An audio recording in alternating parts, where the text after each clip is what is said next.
দর্শক, কতটুকু সম্পদ থাকলে জাকাত দিতে হবে? আপনার ধরেন একটু স্বর্ণ আছে, আবার কিছু টাকা আছে, তাহলে জাকাত দেওয়ার নিয়মটা কি হবে, প্রসেসটা কি হবে, সেটা আপনাকে আজকে জানাবো। ধরেন আপনার কাছে 70,000 টাকার মূল্যের স্বর্ণ আছে এবং 20,000 টাকা নগদ আছে। তাহলে 70 আর 20 মোট হয় 90,000। তো এই 90,000 টাকা থেকে আপনাকে জাকাত দিতে হবে। আবার ধরেন আপনার কাছে আছে 1,20,000 টাকার স্বর্ণ, আবার রূপা আছে 5,000 টাকা, তাহলে 1,25,000 টাকা হলো। এবং আপনার নগদ টাকা আছে উদাহরণস্বরূপ ধরেন 50,000 টাকা, তাহলে সব মিলিয়ে ধরেন 1,70,000 টাকা হলো। তাহলে 1,70,000 টাকা থেকে প্রায় আপনার জাকাত আসবে 4,000 টাকার মতো। তো এই 4,000 টাকা আপনি জাকাত দিয়ে দিবেন।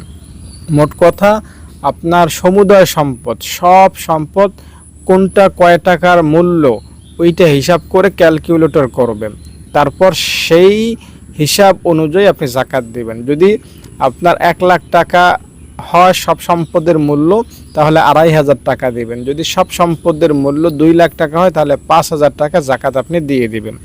জাকাত দিয়ে দেন, আপনার মালকে পবিত্র করুন, গুনাহমোচন করুন, জান্নাতের রাস্তা প্রশস্ত করুন। যদি জাকাত না দেন, মাল অপবিত্র হবে, হৃদয় কালো হবে এবং জাহান্নামের রাস্তা প্রশস্ত হবে, জান্নাতের রাস্তা ব্লক হয়ে যাবে।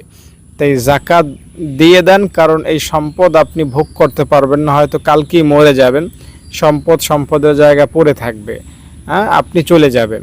তাই আপনার যদি ভবিষ্যৎ ভালো করতে হয়, মানে পরকাল ভালো করতে হয়, তাহলে আপনি বিবেকবান বা বুদ্ধিমত্তার পরিচয় দেন জাকাত দেওয়ার মাধ্যমে।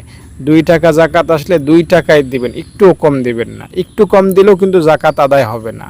আর যারা জাকাত পাওয়ার যোগ্য কেবল তাদেরকেই দিবেন।